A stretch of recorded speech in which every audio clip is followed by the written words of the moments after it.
Give my regards to the Abyss. Hello ladies and gentlemen, my name is Anteup and welcome back to the channel. Today's video will be covering the Windforce. So the number one question I get on this channel is, why do I use the Buriza over the Windforce? And that's because I wanted to playtest the Buriza because I knew it was getting buffed in Season 2. And I gotta say, I was very, very impressed with this weapon. It is a fantastic weapon. I have no complaints.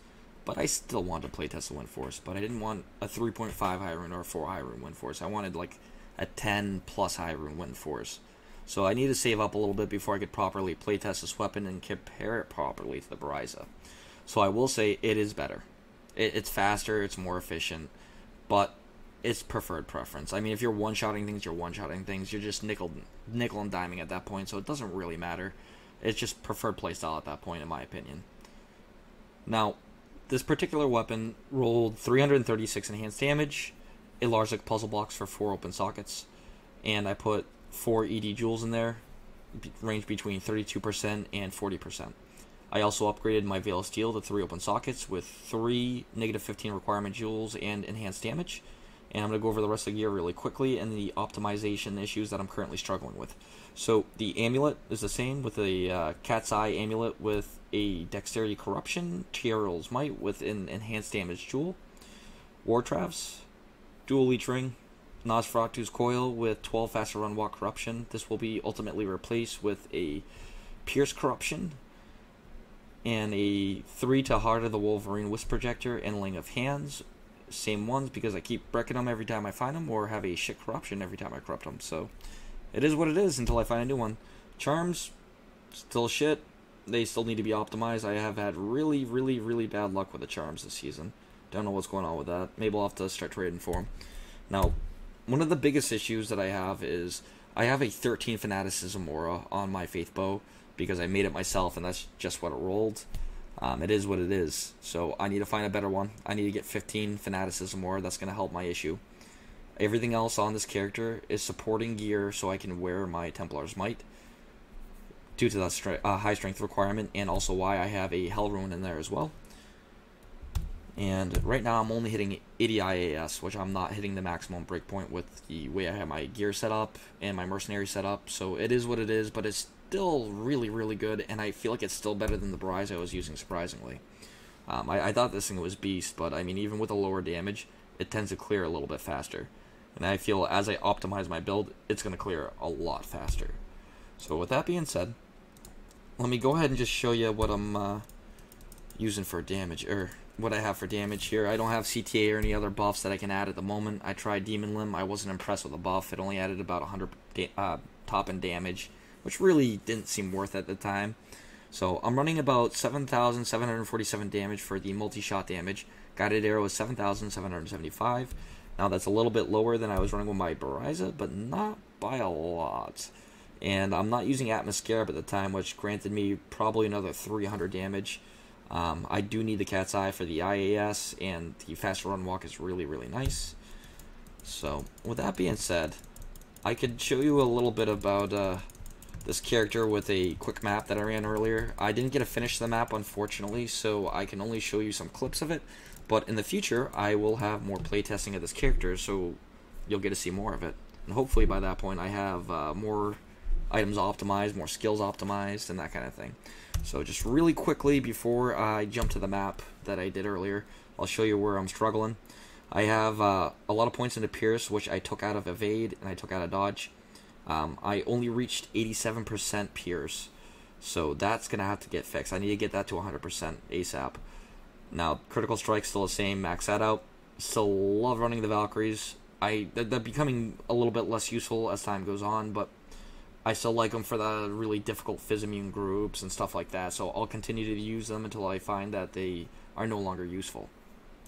Bow and crossbow skills are exactly the same. So, without further ado, I will show you the map that I ran earlier. I hope you guys enjoy the video. If you have any questions, feel free to let me know in the comment section below.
you.